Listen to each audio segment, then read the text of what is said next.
Assalamualaikum warahmatullahi wabarakatuh. Kami di sini dari kelompok 7 kelas IKMB 2019, Fakultas Kesehatan Masyarakat. Di sini kami akan mempresentasikan mengenai konsep dasar sistem informasi. Jadi kelompok kami berjumlah 8 orang, yaitu Elvira Nadia Putri, Femi Sabrina Mirsanda, Hermalia Putri Islami, Marini Nukamayasari, M. Pahmil Faza, M. Isnaini Febri Wijaya, Nia Santika, dan saya sendiri Yesi Triananda.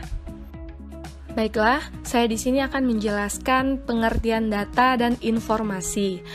Pengertian data menurut Pendit 1992 adalah hasil observasi langsung terhadap suatu kejadian, menjadi perlambangan yang mewakili objek atau konsep dalam dunia nyata. Atau dapat juga diartikan material mentah, informasi yang belum tentu terformat. Sedangkan pengertian informasi adalah kumpulan data yang terstruktur atau hasil pengelolaan data yang bermanfaat bagi penerimanya. Informasi sendiri menjelaskan suatu peristiwa-peristiwa sehingga berguna untuk pengambilan keputusan. Selanjutnya, data juga disimpan dalam bentuk yang lebih konkret atau lebih berwujud, misalnya dalam bentuk tertulis, grafis, dan elektronik, berupa tulisan atau gambar yang dilengkapi dengan nilai tertentu. Jadi, data yang dibuat atau yang digunakan itu berisi nilai-nilai tertentu. Sedangkan informasi adalah segala sesuatu yang kita komunikasikan, seperti yang disampaikan oleh seseorang lewat bahasa lisan, surat kabar, dan video. Artinya, komunikasi itu tidak terlepas dari informasi. Apapun yang kita komunikasikan, isinya adalah informasi-informasi. Selanjutnya adalah fungsi informasi. Fungsi pertama, menjadi sumber pengetahuan baru. Jadi informasi valid yang didapatkan oleh seseorang dapat menjadi pengetahuan baru dan menambah wawasan di bidang tertentu. Misalnya, informasi mengenai cara mengatasi masalah kesehatan yang didapatkan dari konten di internet. Mungkin informasi tersebut adalah sesuatu yang umum dan sudah banyak diketahui orang. Namun, mungkin saja ada orang yang belum mengetahui informasi tersebut. Fungsi dari informasi yang kedua adalah menghapus ketidakpastian. Karena kurangnya informasi tentang sesuatu akan menimbulkan ketidakpastian. Maka dari itu, untuk menghilangkan ketidakpastian, diperlukan informasi lengkap dan valid dari sumber yang terpercaya. Fungsi informasi yang ketiga adalah sebagai media hiburan.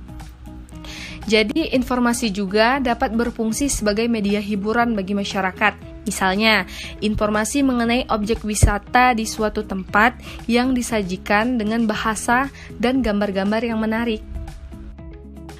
Fungsi informasi keempat sebagai sumber berita. Jadi, isi informasinya mengenai peristiwa-peristiwa di suatu daerah yang biasanya disajikan dalam acara televisi, media sosial, dan juga radio.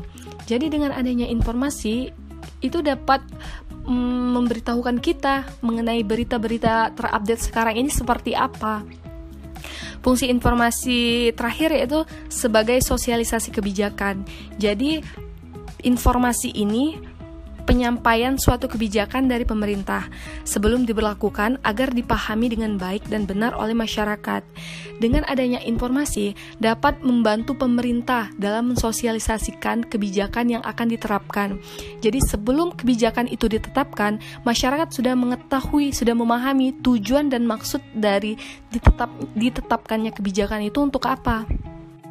Fungsi informasi selanjutnya adalah mempengaruhi halayak.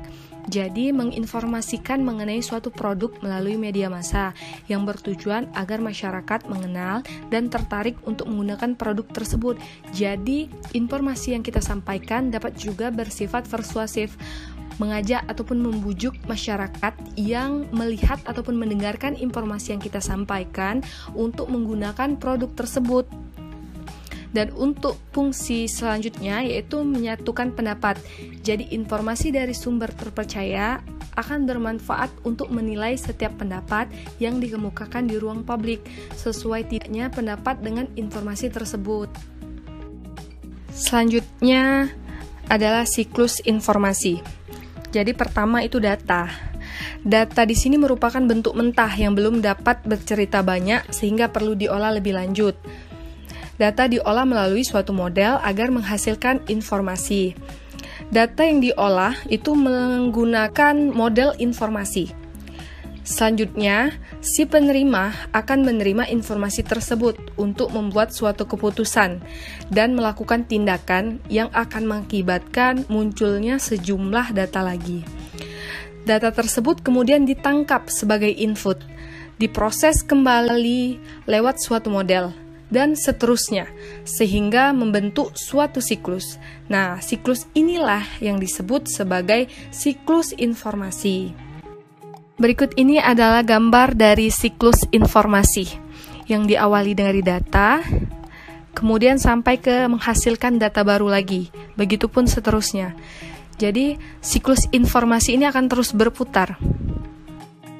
Tahap siklus informasi. Yang pertama, pengumpulan data. Proses pengumpulan data asli dengan cara tertentu, yaitu sampling, data transaksi, atau proses pencatatan data ke dalam file. Yang kedua, input. Proses pemasukan data dan prosedur pengolahan data. Atau sama dengan urutan langkah untuk mengolah data yang ditulis dalam suatu bahasan program ke dalam komputer, bisa dengan keyboard. Yang ketiga, pengolahan data. Tahapan ini di mana data diolah sesuai prosedur yang telah dimasukkan, meliputi A. Pencatatan data masuk. Data harus dicatat dalam beberapa distribution, tapi seluruh siklus pengolahan. B. Manipulasi data. Merupakan operasi manipulasi data yang dikumpulkan dapat berupa klasifikasi, kalkulasi, sorting. Yang keempat ada output. Tahap ini merupakan hasil pengolahan data akan ditampilkan pada layar monitor atau printer sebagai informasi. Nah, yang kelima ada distribusi. Tahap ini merupakan setelah proses pengolahan data dan informasi yang dihasilkan harus segera didistribusikan kepada yang memerlukan. Sebab hasil pengolahan data tersebut dapat menjadi bahan pertimbangan pengambilan keputusan atau jadi data dalam pengolahan data selanjutnya. Jenis-jenis informasi. Berdasarkan sifatnya, ada informasi faktual yang merupakan fakta, bisa dibuktikan atau merupakan peristiwa nyata. Yang kedua, ada opini atau konsep yang merupakan informasi yang berupa pendapat atau pemikiran seseorang. Sedangkan informasi yang bersifat konsep merupakan informasi berupa ide atau pengertian yang diperoleh dengan mengabstrak suatu peristiwa. Yang ketiga itu ada deskripsi, merupakan informasi yang bersifat uraian khusus untuk menjelaskan sesuatu. Yang kedua, informasi berdasarkan keilmuannya. Ada tidak ilmiah yang bersifat umum, tersedia di mana-mana, misalnya informasi mengenai suatu peristiwa yang diberitakan dalam televisi atau media massa lainnya. Yang kedua, ada informasi ilmiah yang merupakan informasi yang dirancang secara khusus untuk kepentingan penelitian atau kepentingan ilmiah lainnya. Informasi berdasarkan kegunaannya. Yang pertama ada informasi untuk menambah pengetahuan komunikan. Misalnya informasi mengenai peristiwa bencana alam di suatu tempat yang diberitakan oleh media massa. Yang kedua ada informasi yang mengajar sesuatu kepada komunikan. Misalnya informasi mengenai cara menghitung luas lingkaran yang disampaikan oleh guru kepada muridnya. Berdasarkan format penyajian itu ada koran atau majalah, televisi, radio, dan media online. Berdasarkan lokasi peristiwa. Lokal, misalnya informasi mengenai satu peristiwa yang terjadi di negeri ini. Mancanegara merupakan informasi yang berasal dari luar negeri atau informasi mengenai kejadian yang terjadi dari luar negeri. Berdasarkan bidang kehidupan, ada bidang kesehatan, bidang pendidikan, dan bidang olahraga. Pemanfaatan sistem informasi dalam Yankes. Yang pertama, memudahkan pasien mendapatkan pelayanan kesehatan. Yang kedua, memudahkan fasilitas kesehatan dalam mendata setiap pasien yang mendaftar untuk berobat. Yang ketiga, mengontrol semua kegiatan yang berlangsung di dalam fasilitas kesehatan. Yang keempat, sebagai evidensi basic bagi para pelaksana pelayanan kesehatan untuk merencanakan, meningkatkan, dan mengevaluasi dari pelayanan kesehatan yang diberikan.